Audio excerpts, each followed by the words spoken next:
الحمدللہ وکفا والصلاۃ والسلام علی عبادہ الذین اصطفیٰ فاعوذ باللہ من شرور انفسنا ومن سیئات اعمالنا من یہد اللہ فلا مضل له ومن یضلل فلا ہادی له واشہد ان لا الہ الا اللہ وحدہ لا شریک له واشہد ان محمدا عبدہ ورسولہ اما بعد فإن خیر الحدیث کتاب اللہ وخیر الہدی ہدی محمد صلی اللہ علیہ وسلم وشر الامور محدثاتها وكل محدثة بدعة وكل بدعة ضلالة وكل ضلالة في النار. اعوذ باللہ السمیع العلیم من الشیطان الرجیم من حمدہ ونفخہ ونفثہ. بسم اللہ الرحمن الرحیم. اللہم صلی علی محمد وعلی آل محمد کما صلیت علی ابراہیم وعلی آل ابراہیم انک حمید مجید. اللہم بارک علی محمد وعلی آل محمد کما بارکت علی ابراہیم وعلی آل ابراہیم انک حمید مجید. رب اشرح لی صدری ویسر لی امری واحلل عقدۃ من لسانی یفقہوا قولی. رب زدنی علما. مسئلہ number 157 part 1 Mirza Muhammad Ali engineer کے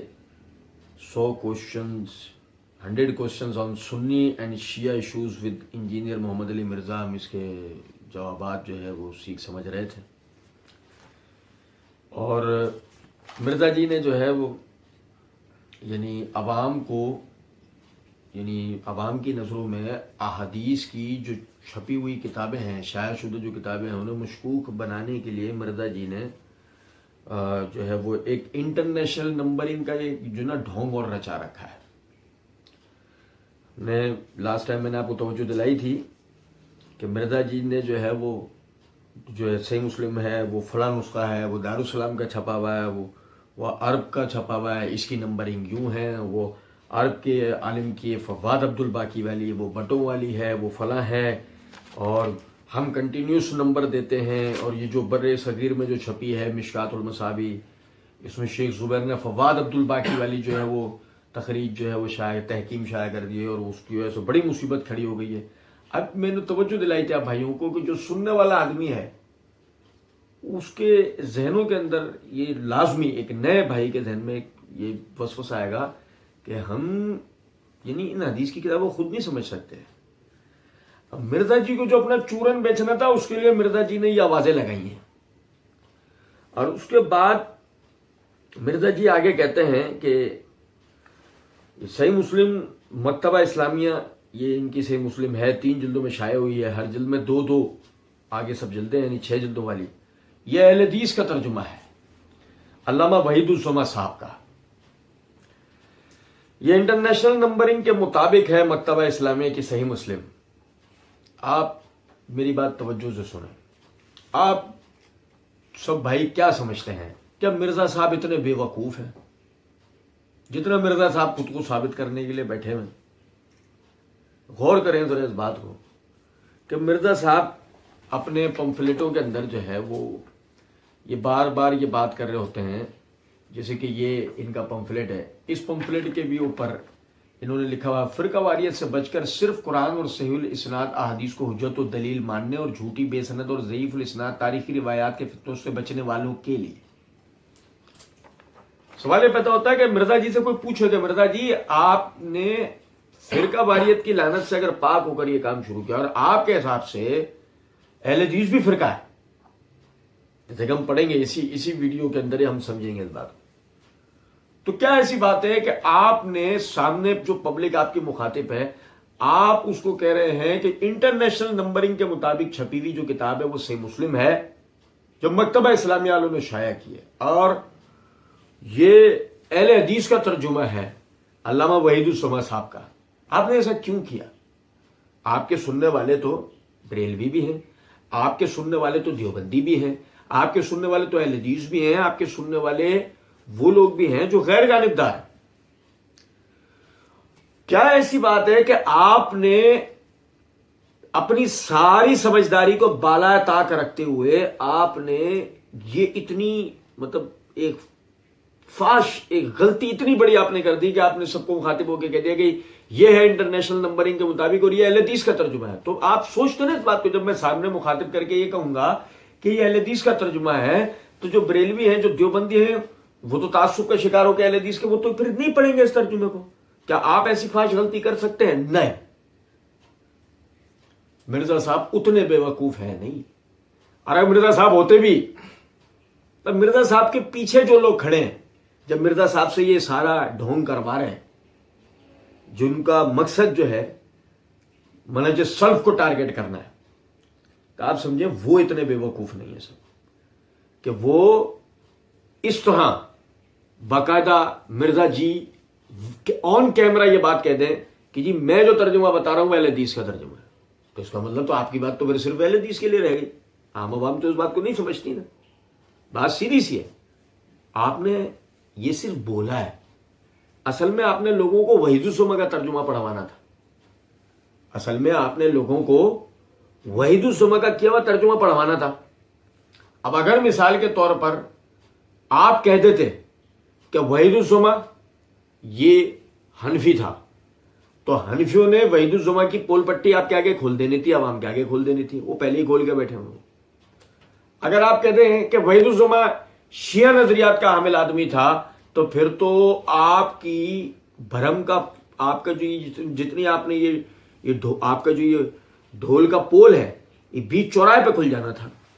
کہ آپ لوگوں کو شیعہ کا ترجمہ پڑھوا رہے ہیں، یعنی کہ جان بوجھ کے کہ جس شیعہ نظریات کی، رافضی نظریات کا پرچار کر رہے ہیں، یہی وجہ ہے کہ آپ نے ایک شیعہ کا ترجمہ اٹھایا.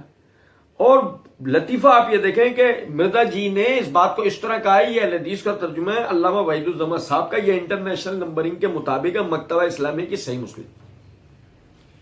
ہمارے بہت ہی پیارے قابل بھائی اکرام محمدی نے وحید الزمہ کی حقیقت کے اوپر ایک پوری ویڈیو تیار کی ہے، اور اس میں انہوں نے باقاعدہ اصل کتابوں کے اسکین پیجز بھی دیے ہیں، جس سے انہوں نے اس بات کو ثابت کیا ہے کہ وحید الزمہ جو ہے وہ یعنی کہ رافضی نظریات کا حامل آدمی تھا. وہ ویڈیو اس حوالے سے تفصیلیں دیکھی جا سکتی ہے. سر دست میں چند حوالے جو نا وحید الزمہ کے حوالے سے آپ بھائیوں کو بتا رہا ہوں. یہ میرے ہاتھ میں کتاب ہے حیات وحید الزمہ. یہ حیات وحید الزمہ محمد عبد الحلیم چشتی حنفی کی لکھی ہوئی کتاب ہے. اس کے صفحہ نمبر 100 کے اوپر یہ عبد الحلیم چشتی صاحب کہتے ہیں کہ مولانا وحید الزمہ کا خاندان چونکہ حنفی تھا، اس لیے اوائل عمر میں مولانا کو حنفی مسلک سے بڑا شغف رہا. یہی وجہ ہے کہ شیخ مسیح الزمہ کے اعماء سے جس کتاب کا پہلے ترجمہ کیا وہ فقہ حنفی کی مشہور کتاب شرح وقایہ تھی. تعلیم سے فراغت کے بعد حیدرآباد دکن میں اس کی اردو میں نہایت مبسوط شرح لکھی، جس میں غیر مقلدین کے تمام اعتراضات کا تار و پود بکھیرا اور مسلک احناف کو نہایت محکم دلائل سے ثابت کیا. اور اسی غرض سے اصول فقہ کی مشہور کتاب نور الانوار کے حدیثوں کی تخریج پر ایک رسالہ لکھا، جس میں بتایا ہے کہ اصول فقہ کا دارمدار حدیث پر ہے، محض قیاس پر نہیں. عقائد میں بھی پورے ماتریدی تھے. چنانچہ علامہ تفتازانی کی شرح عقائد النصفیہ کی احادیث کی تخریج کی، مگر بعد میں آپ کے برادر بزرگ مولانا بدیع الزمہ کی صحبت اور حدیث کی کتابوں کے ترجمے کی وجہ سے غیر مقلد بن گئے تھے. چنانچہ محمد حسن لکھنوی لکھتے ہیں کہ اوائل عمر میں آپ مقلد تھے اور مقلد بھی نہایت متعصب. چنانچہ ترجمہ شرح وقایہ کے دیکھنے سے صاف یہ امر معلوم ہوتا ہے، لیکن جو تحقیق آپ کی بڑھتی گئی، تقلید کا مادہ گھٹتا گیا اور آپ سچے متبع کتاب و سنت بن گئے. پھر اس کے بعد آگے عبد الحلیم صاحب لکھتے ہیں مولانا کے مزاج میں ایک نو کا تلون اور انتہا پسندی بھی تھی، جس کی وجہ سے بعض امور میں جمہور اہل حدیث سے بھی آپ کا اختلاف رہا، جیسا کہ لائف سی سالہ میں ہے کہ بعض مسائل میں آپ نے اپنے اہل اثر سے خلاف کیا، اور یہ اختلاف آپ کا محض حقانیت کے سبب سے ہے، نہ کہ مال و زر کی طمع سے یا بھیجا تعصب سے. من جملہ ان مسائل کے ایک مسئلہ استوا ہے. میرے بھائیوں، استوا علی العرش کا مسئلہ منہج اہل حدیث کا چوٹی کا مسئلہ ہے. ٹھیک ہے، یعنی کہ ایک اہل حدیث کی شناختی اللہ رب العزت کے استواء علی العرش کو تسلیم کرنے پر ہے. اور یہ باقاعدہ عبد الحلیم چشتی صاحب نے لکھا ہے کہ وحید الزمہ نے اس مسئلے میں اہل حدیث سے یعنی اختلاف کیا ہے. آپ اس میں کتاب سنت اور سلف اولین کے پیرو ہیں. اب وہ سلف اولین کے پیرو ہیں، 19 مراد شروع میں حضرت پیچھے لکھ کر آ چکے ہیں کہ آپ عقائد میں پورے ماتریدی تھے، اور ماتریدی استواء علی العرش کے معاملے کو نہیں مانتے. اس کے بعد آگے کہتے ہیں کہ ایک مقام پر تحریر فرماتے ہیں کہ میں نے وجوب تقلید مذہب معین میں جو ابتداء طالب علم میں لکھا تھا اس سے بات کو رجوع کیا. اس طرح صفات میں متکلمین کی تعویلات اور تفصیلات سے جن میں عنفوان شواب میں گرفتار تھا، اور اب بھی اللہ تعالیٰ شانہ خوب جانتا ہے کہ مجھ کو دین کے مسائل میں کوئی نفسانیت یا تعصب نہیں ہے، نہ اپنے قول سے اگر وہ غلط نکلے رجوع کرنے میں کوئی شرم ہے۔ اس آپس کے اختلاف کا سبب تھا کہ جب آپ نے ہدیۃ المہدی تالیف کی تو اہل حدیث میں مخالفت کی ایک عام لہر دوڑ گئی تھی، چنانچہ اہل حدیث میں ایک شخص اس مخالفت کے بارے میں موصوف کو لکھا تھا۔ اس کے جواب میں آپ لکھتے ہیں، مجھ کو میرے ایک دوست نے لکھا کہ جب سے تم نے کتاب ہدیۃ المہدی تالیف کی ہے تو اہل حدیث کا ایک بڑا گروہ جس میں مولوی شمس الحق مرحوم عظیم آبادی اور مولوی محمد حسین صاحب لاہوری اور مولوی عبداللہ صاحب غازی پوری اور مولوی فقیر اللہ صاحب پنجابی اور مولوی ثناء اللہ صاحب امرتسری وغیرہ ہم تم سے بددل ہو گئے ہیں، اور عامت و اہل حدیث کا اعتقاد تم سے جاتا رہا ہے۔ پھر صفحہ نمبر 102 میں عبدالعلیم چشتی صاحب لکھتے ہیں کہ ایک اور موقع میں فرماتے ہیں، غیر مقلدوں کا گروہ جو اپنے تئیں اہل حدیث کہتے ہیں، انہوں نے ایسی آزادی اختیار کی ہے کہ مسائل اجماعی کی پرواہ نہیں کرتے، نہ سلف صالحین اور صحابہ اور تابعین کی قرآن کی تفسیر صرف لغت سے اپنی منمانی کر لیتے ہیں، حدیث شریف میں جو تفسیر آ چکی ہے اس کو بھی نہیں سنتے ہیں۔ آپ سمجھیں ذرا اس بات کو، وحید الزماں صاحب بذات خود یہ بات کہہ رہے ہیں کہ غیر مقلدوں کا گروہ جو اپنے تئیں اہل حدیث کہتے ہیں، لیکن وحید الزماں صاحب نے خود کو کبھی بھی اہل حدیث تسلیم نہیں کیا، انہوں نے ایسی آزادی اختیار کی ہے، وہ پھر آگے انہوں نے بات کی۔ اچھا، پھر صفحہ نمبر 103 کے اوپر یعنی آپ دیکھیں کہ اہل بیت کے حوالے سے بات کرتے ہوئے سیدنا علی بن ابی طالب رضی اللہ تعالیٰ عنہ کے حوالے سے دیکھیں کیا بات کرتے ہیں۔ کہتے ہیں کہ اس مسئلے میں قدیم سے اختلاف چلا آیا ہے کہ عثمان اور علی دونوں میں کون افضل ہے، لیکن شیخین کو اکثر اہل سنت حضرت علی سے افضل کہتے ہیں، اور مجھ کو اس امر پر بھی کوئی دلیل قطعی نہیں ملتی۔ یعنی وحید الزماں صاحب کہہ رہے ہیں کہ جو جمہور اہل سنت نے ابو بکر و عمر رضی اللہ تعالی عنہما کو سیدنا علی پر فضیلت دی ہے، مجھ کو اس معاملے میں بھی کوئی دلیل قطعی نہیں ملی، نہ یہ مسئلہ کچھ اصول اور ارکان دین میں سے ہے، زبردستی اس کو متکلمین نے عقائد میں داخل کر دیا ہے۔ مرزا جی سے کوئی پوچھے، مرزا جی آپ تو ابو بکر و عمر کو سارے خلفائے راشدین پر فضیلت دیتے ہیں، آپ بتائیے آپ مسلکن حق بجانب ہیں یا وحید الزماں صاحب؟ اگر مثال کے طور پر آپ حق بجانب ہیں، آپ وحید الزماں کو اہل حدیث کے کھاتے میں کیسے ڈالتے ہیں؟ کہ اہل حدیث کا تو عقیدہ اور منہج یہ ہے کہ ابو بکر صحابہ کرام رضوان اللہ علیہم اجمعین میں سب سے اول، ان کے بعد عمر، پھر عثمان، پھر علی۔ ایک اور مقام پر لکھتے ہیں کہ حضرت علی اپنے تئیں سب سے زیادہ خلافت کا مستحق جانتے تھے، اور ہے بھی یہی۔ آپ بلحاظ قرابت قریبہ اور فضیلت اور شجاعت کے سبب سے سب سے زیادہ پیغمبر کی قائم مقامی کے مستحق، مگر چونکہ حضرت صلی اللہ علیہ وسلم نے کوئی صاف و صریح نص خلافت کے باب وفات کے قریب نہیں فرمایا، اور صحابہ نے اپنی رائے اور مشورے سے بلحاظ مصلحت وقت ابو بکر صدیق رضی اللہ عنہ کو خلیفہ بنا لیا، تو آپ صبر کر کے خاموش ہو گئے۔ یہ وہ بات ہے جو خالصتاً شیعہ اپنی کتب کے اندر لکھتے ہیں کہ سیدنا علی وہ بلحاظ فضیلت اور شجاعت اور دیگر مناقب آپ سب سے افضل تھے۔ لوگوں نے، صحابہ نے اپنی رائے اور مشورے سے بلحاظ مصلحت، بلحاظ دلائل نہیں، بلحاظ مصلحت ابو بکر صدیق رضی اللہ عنہ کی بیعت کر لی، تو آپ صبر کر کے خاموش ہو رہے۔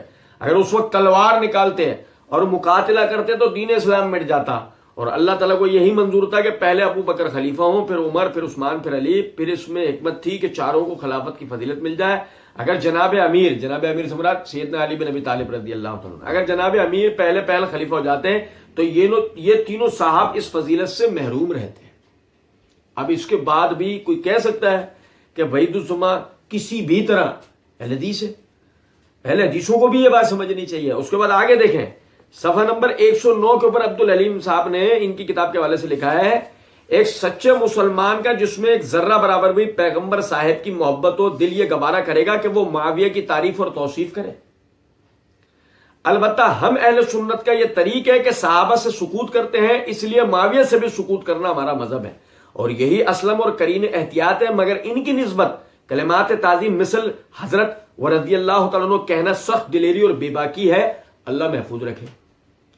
اب آپ دیکھیں کہ وحید الزماں معاویہ رضی اللہ تعالیٰ عنہ کے لیے حضرت اور رضی اللہ تعالیٰ عنہ وغیرہ کہنا بے ادبی اور بے باکی کہہ رہا ہے، اور یہ کہہ رہا ہے کہ کیا معاویہ کی تعریف اور توصیف وہ آدمی کر سکتا ہے جس کے دل میں ایک یعنی نبی صلی اللہ علیہ وسلم کی ذرہ برابر محبت ہو؟ آپ اندازہ کریں، یہ آدمی اپنے نظریاتی اعتبار سے پکا رافضی تھا.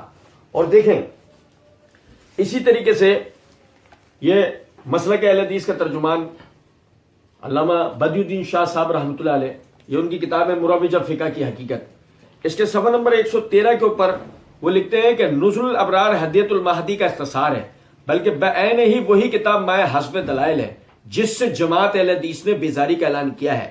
اس کتاب کی وجہ سے جو اہل حدیثوں کو توقع تھی کہ نواب صاحب اہل حدیث ہو جائیں گے ختم ہو گئی تھی.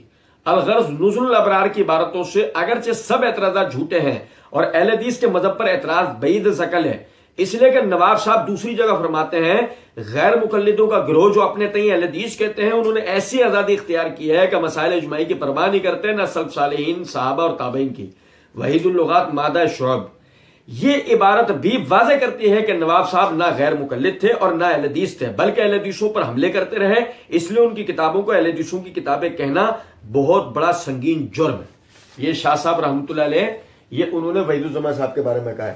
اسی طریقے سے علامہ ارشاد اللہ قصری حفظہ اللہ، یہ ان کی کتاب ہے پاک و ہند میں علماء اہل حدیث کی خدمات حدیث، اس کے اندر صفحہ نمبر 80 کے اوپر یہ کہتے ہیں مولانا وحید الزماں خان المتوفا 1338 ہجری بر صغیر کے نامور علماء میں ان کا شمار ہوتا ہے. پہلے متعصب حنفی تھے، پھر تحقیق کے بعد تقلید کا زور ٹوٹ گیا تو کتاب و سنت کی تابعداری کا شوق بڑھ گیا. البتہ ان کے بعض تفردات سے شیعی عقائد کے ساتھ ہم آہنگی کی بنا پر اکابر علماء اہل حدیث نے پرزور بیزاری کا اظہار کیا ہے. اسی طریقے سے آپ یہ دیکھیں، یہ علامہ داؤد ارشد ہیں، ان کی کتاب ہے تحفہ حنفیہ، اس کے صفحہ نمبر 389 کے اوپر وہ کہتے ہیں علامہ وحید الزماں عمر کے آخری حصے میں بعض اعتقادی اور جزوی مسائل میں جمہور محدثین کرام کے مسلک سے الگ تھلگ ہو گئے تھے. اسی طریقے سے اہل حدیث علماء کو چھوڑیں، یہ دیوبندی مناظر ہیں امین اوکاڑوی صاحب، ان کی کتاب ہے مجموعہ رسائل. مجموعہ رسائل کی جلد نمبر 3 کے صفحہ نمبر 97 کے اوپر یہ کہتے ہیں کہ اس کے بعد نواب وحید الزماں نے ہدیۃ المہدی، نزول الابرار من فقہ نبی المختار، کنز الحقائق، میر نور الحسن نے عرف الجادی، من جنان ہدی الحادی، صدیق حسن نے بدر الاحلہ وغیرہ کتابیں لکھیں، مگر ان کتابوں کا جو حشر ہوا وہ خدا کسی دشمن کی کتاب کا بھی نہ کرے. نہ ہی غیر مقلد مدارس نے ان کو قبول کیا کہ ان میں سے کسی کتاب کو داخل انصاب کر لیتے ہیں، نہ ہی غیر مقلد مفتیوں نے ان کو قبول کیا کہ اپنے فتاوی میں ان کو لیتے، نہ ہی غیر مقلد عوام نے ان کو قبول کیا. وہ مرزا قادیانی اور سوامی دیانند کی کتابوں سے اتنا نہیں جلتے جتنا ان کی کتابوں کے نام سے جلتے ہیں. یہ وحید الزماں صاحب اور ان کی کتابوں کا ذکر یہ امین اوکاڑوی صاحب اہل حدیث جماعت کی طرف سے کر رہے ہیں کہ اہل حدیث جماعت یعنی کہ وحید الزماں صاحب کے نظریات سے اتنا بیزاری کا اظہار کرتی ہے. اور آخر میں مرزا جی ویسے تو بڑے بے شرم باقی ہوئے ہیں، لیکن اگر بالفرض مرزا جی میں کوئی بھی ٹکے بھر بھی شرم باقی ہو، مرزا جی کے مقلدین میں ہو، تو یہ بالکل اینڈ بات ہے نا. مرزا جی کے موسٹ فیوریٹ بر صغیر کے نامور عالم جن کے لیے مرزا صاحب نے اسی ویڈیو کے اندر یہ بات کہی ہے کہ بعض مسائل میں شیخ البانی سے بھی جن کا درجہ سب سے بلند ہے. یہ میرے ہاتھ میں کتاب ہے فتاوی علمیہ المعروف توضیح الاحکام، شیخ زبیر علی زئی رحمۃ اللہ علیہ کی. اس کی یہ جلد نمبر 2 ہے، جلد نمبر 2 کا صفحہ نمبر 428 ہے. ان سے فہیم نثار سلفی نے سوال کیا کہ وحید الزماں حیدرآبادی کے بارے میں آپ کی کیا تحقیق ہے؟ تو جواب کے اندر زبیر علی زئی رحمۃ اللہ علیہ نے لکھا وحید الزماں پہلے غالی مقلد، پھر نیم اہل سنت اور آخری عمر میں تفضیلی قسم کا شیعہ بن گیا تھا. وہ اہل حدیث کے نزدیک سخت ضعیف اور متروک الحدیث انسان تھا. مرزا جی اسے کہتے ہیں ایٹم بوم. آپ کسی پہ نہیں گرا سکتے اپنی پھلجڑیاں، ہم گرائیں گے آپ پہ ایٹم بوم. اور یہ دیکھیے، یہ اگر آپ میں شرم باقی ہو تب وحید الزماں کو اہل حدیث کی طرف منسوب کرنے سے پہلے سن لیں کہ زبیر علی زئی رحمۃ اللہ علیہ نے بھی یہ بات کی ہے کہ وہ اہل حدیث کے نزدیک سخت ضعیف اور متروک الحدیث انسان تھا. اور پھر صفحہ نمبر 429 پہ کہتے ہیں وحید الزما کا عقیدہ تھا کہ عامی پر مجتہد یا مفتی کی بغیر تعین کے تقلید ضروری ہے. نزول الابرار صفحہ 7. یہ کون سا اہل حدیث بولتا ہے؟ اہل حدیث تو کسی بھی طرح تقلید کا قائل نہیں ہے نا. تو یہ تو کہہ رہا ہے کہ عامی کے اوپر مفتی یا مجتہد کی تقلید بغیر معین کی ہے، یہ تقلید ضروری ہے. تو یہ کون سا اہل حدیث ہوا؟ پھر آگے دیکھیں، وہ بعض صحابہ کو فاسق بھی کہتا تھا. یہی کتاب نزول الابرار جلد 3 صفحہ 94. شیخ زبیر کہتے ہیں مختصر یہ کہ وحید الزما متروک الحدیث ہے اور اہل حدیث اس کے اقوال اور کتابوں سے بری. میرے بھائی لہذا اس مختصر سی تمہید کا مطلب یہ تھا کہ جو مرزا صاحب نے بڑے اطمینان سے جو یہ بات کہہ دی نا، یہ اہل حدیث کا ترجمہ ہے علامہ وحید الزما صاحب کا. تو وحید الزما یہ اہل حدیث اور غیر اہل حدیث اور مرزا صاحب کے مقلدین سب سمجھ لیں، وہ تفضیلی شیعہ، زیدی شیعہ، رافضی تو ہو سکتا ہے، وہ اہل حدیث نہیں ہو سکتا. اس کے بعد مرزا جی آگے اپنا چورن بیچنا شروع کرتے ہیں اور کہتے ہیں، اور اسی کا ہی PDF ہماری ویب سائٹ اہل سنت پاک.com پر رکھا ہوا ہے. جس نے دیکھنی ہے حدیث وہ اس کنٹینیوس نمبرنگ والی صحیح مسلم میں دیکھیں تو انشاءاللہ اس کو مل جائے گی، کوئی مشکل نہیں ہوگی. سمجھے اب آپ یہ چورن کس طرح بیچا گیا ہے؟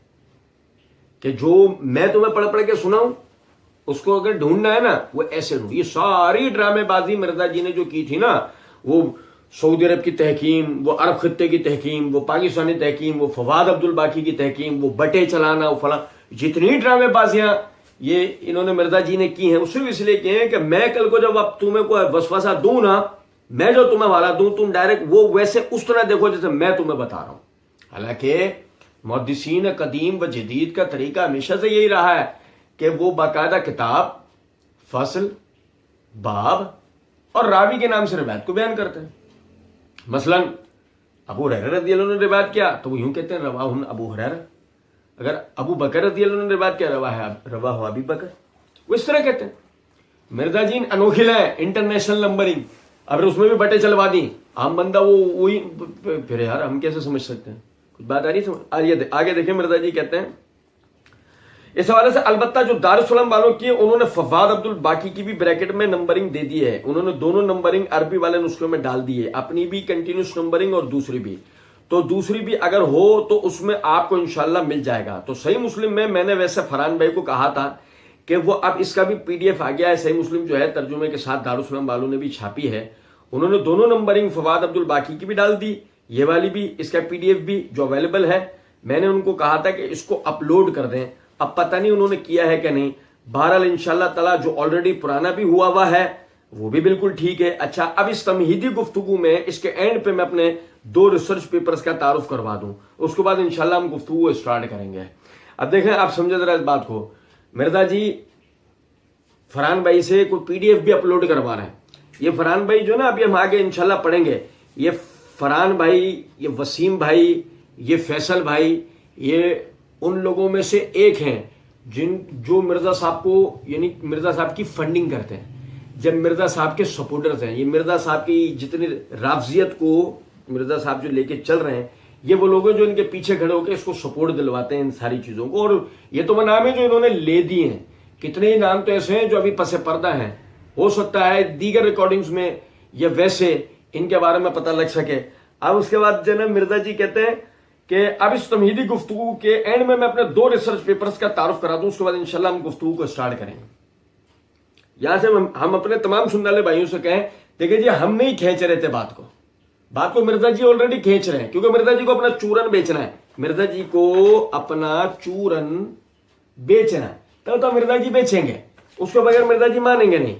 تو اس لیے کہتے ہیں کہ یہ میرے بھائیوں، یہ میرا پہلا ریسرچ پیپر ہے جس کی پروف ریڈنگ اس وقت شیخ زبیر علی زئی رحمۃ اللہ علیہ نے کی تھی. میرے بھائیوں، میں آج آپ کو ایک نقطے کی بات بتاتا ہوں. شیخ زبیر رحمۃ اللہ علیہ اپنی کتب کے اندر، تمام کتب میں وہ لکھتے ہیں کہ میری ہر وہ کتاب معتبر ہے جس کے آخر میں میرے دستخط ہے. میری ہر وہ کتاب معتبر ہے جو مکتبہ اسلامیہ والوں نے شائع کی ہے.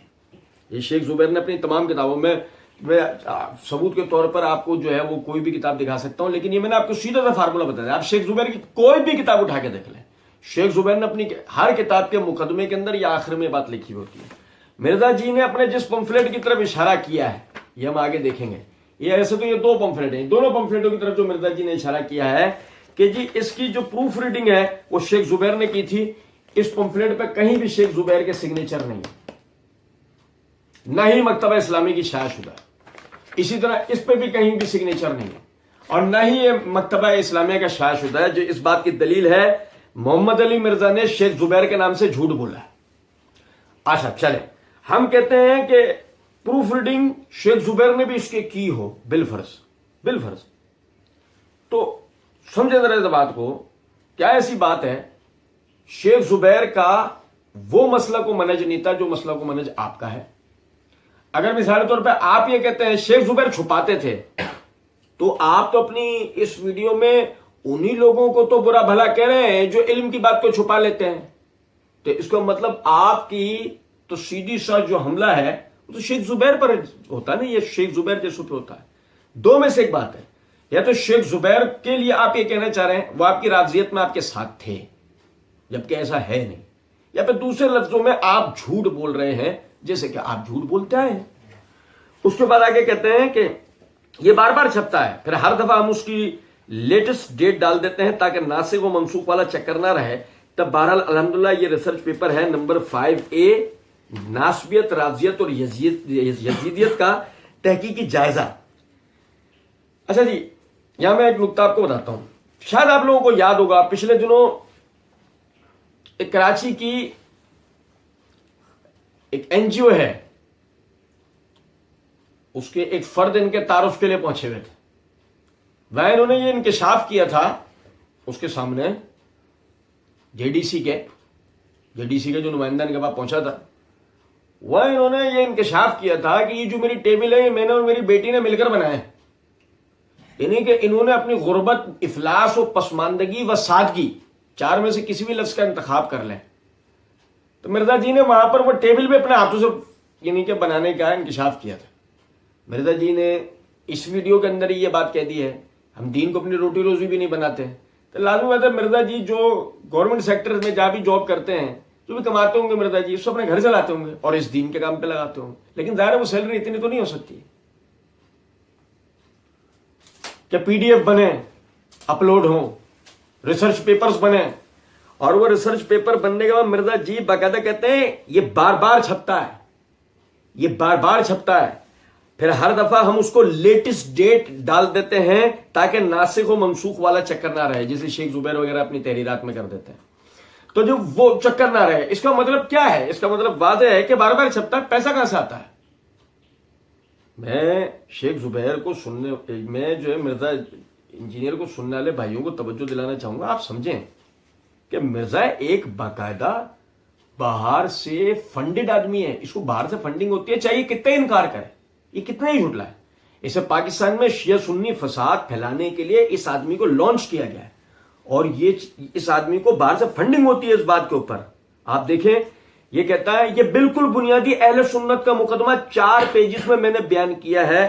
آپ سمجھیں یہ جو اصطلاح ہے یزیدیت, یہ جو اصطلاح ہے یزیدیت 300 ہجری سے پہلے آپ یہ اصطلاح اہل سنت کی کتابوں میں دکھائیں, اہل تشیع کی کتابوں میں دکھائیں. یزیدیت مرزا صاحب کے مقلدین سے میں نے پہلے بھی عرض کیا تھا, مرزا جی کہتے ہیں نا مجھ پہ پانی ڈال دو, میں تو کہتا ہوں مرزا جی کو پانی میں بہا دو, پانی میں بہانے کا لائق ہو گیا. یہ سنو ذرا بات کو, غور طلب نکتہ.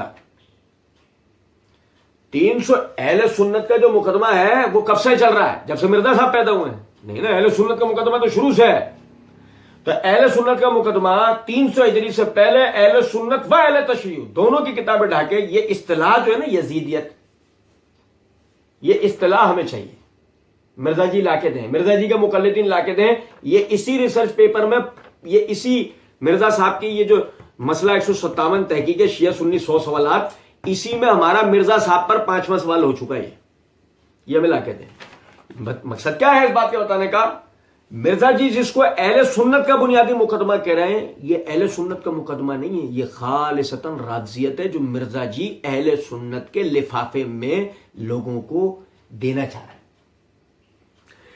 کہتے ہیں کہ اس میں اہل سنت کا کیا مقدمہ ہے اس حوالے سے, اور رافضیت کے خلاف, یزیدیت کے خلاف, ناسبت کے خلاف.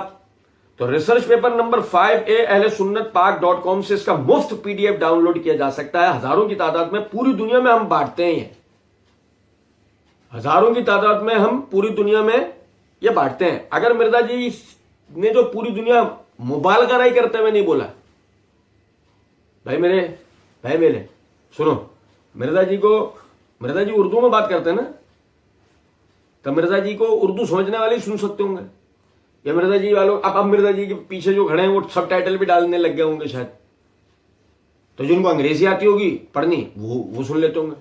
تو مرزا جی کی بات پوری دنیا میں تو چلتی نہیں ہوگی. ہاں, اگر مرزا جی کا اشارہ یہ ہے کہ جو ہمارے پمفلیٹ عربی اور انگریزی میں لکھے گئے وہ پوری دنیا میں ہمارے تقسیم کیے جاتے ہیں. اور کیسے تقسیم کیا جاتا ہے؟ مرزا صاحب کہہ رہے ہیں ہزاروں کی تعداد میں پوری دنیا میں ہم بانٹتے ہیں اس کی ہارڈ کاپیز. یہ کلرڈ ہے, یعنی رائٹنگ جو ہے وہ بلیک میں اور ہر ریفرنس ریڈ کلر میں, تاکہ اس ریفرنس پہ فوراً نظر پڑ جائے. یہ دیکھنے والا اچھی طرح آدمی سمجھ سکتا ہے. یہ جو پیپر ہے یہ اعلیٰ قسم کا پیپر لیا گیا ہے, اور اس پر یہ جو بائنڈنگ ہے یہ بھی اعلیٰ ہے. پھر اس کے اوپر یہ جو کلرنگ وغیرہ یہ ساری جو کی گئی ہے یہ بھی اعلیٰ قسم کا کام ہوا ہے. یہ پمفلیٹ فری دیتے ہیں یہ, اور بقول ان کے یہ ہزاروں کی تعداد میں دے رہے ہیں. لیکن یہ سستا نہیں ہے, یہ سستا نہیں ہے, یہ مہنگا ہے. یہ سستا نہیں ہے. یہ کم از کم اگر مثال لے لیتے ہیں کہ اگر یہ چھپنے کے بعد 50 روپے کا بھی پڑتا ہو, مثال لے لیتے ہیں, اور ہزاروں کی تعداد میں تقسیم کر رہے ہیں, تو ان ہزاروں کو اگر ہم لاکھ تک بھی نہ لے کے جائیں, صرف 50,000 تک بھی لے جائیں, تو 50 کو 50,000 سے ضرب دیں تو جو حاصل جواب آتا ہے وہ مرزا صاحب کی سال بھر کی تنخواہ بھی نہیں ہوگی. بھائی آپ میری بات تو جو سن رہے ہیں نہیں, وہ مرزا صاحب کے سال بھر کی تنخواہ بھی نہیں ہوگی. کہ وہ مرزا صاحب کے سال بھر کی تنخواہ بھی نہیں ہوگی, تو اس کا مطلب کیا ہوا؟ ہزاروں کی تعداد میں یہ پمفلیٹ تقسیم کرنے والی آپ کی جو بات ہے کہ جو پوری دنیا میں ہزاروں کی تعداد میں تقسیم ہوتا ہے, تو آپ یہ مبالغہ نہیں کر رہے ہیں, اپنا چورن بیچنے کے لیے نا ایڈورٹائزمنٹ کر رہے ہیں بے وجہ کی, ہیں جیت گیا انگلش ہار گئی مہنگائی. یا تو یہ ہے, اور یا پھر یہ ہے کہ واقعی ہزاروں کی تعداد میں آپ کا یہ پمفلیٹ دنیا میں تقسیم ہوتا ہوگا اور اس کا فنڈ آپ کو باہر سے آتا ہوگا. جن کے مضموم مقاصد و عزائم اس ملک میں سنی شیعہ فساد کے لیے, وہ آپ کو اس کی فنڈنگ کرتے ہو, جبھی تو آپ ہزاروں کی تعداد ان کے اندر اس کو بانٹتے ہیں. اچھا, کہتے ہیں اس کا پھر میں نے انیسچر لکھا جسے کہتے ہیں زمیمہ. اس کے بعد وہ کہتے ہیں کہ جناب اس میں بڑی مختصر گفتگو ہے, بڑی مختصر بات ہے. کہتے ہیں اس کا میں نے انیسچر لکھا جسے کہتے ہیں زمیمہ. مرزا صاحب نے لازمی زمیمہ لکھا ہوگا, ایسی بات نہیں ہے. مرزا صاحب کو انگریزی بھی آتی ہے, مرزا صاحب کو پنجابی بھی آتی ہے, اور اسی ویڈیو میں مرزا صاحب نے کہا ہے تھوڑی بہت شاجی سانوی عربی آندی ہے, قرآن پاک کے الحمدللہ عربی مکمل آتی ہے, احادیث کی بھی وہ معاملات کر لیتے ہیں. تب ایسا آدمی زمیمہ تو لکھ ہی سکتا ہے, جس کو ظاہر ہے زمیمہ تو لکھ ہی سکتا ہے. آپ اتنا بھی میں سمجھتا ہوں کہ مرزا صاحب سے بدگمان نہیں ہونا چاہیے. کیا خیال ہے؟ بہرحال اس کے بعد مرزا جی کہتے ہیں کہ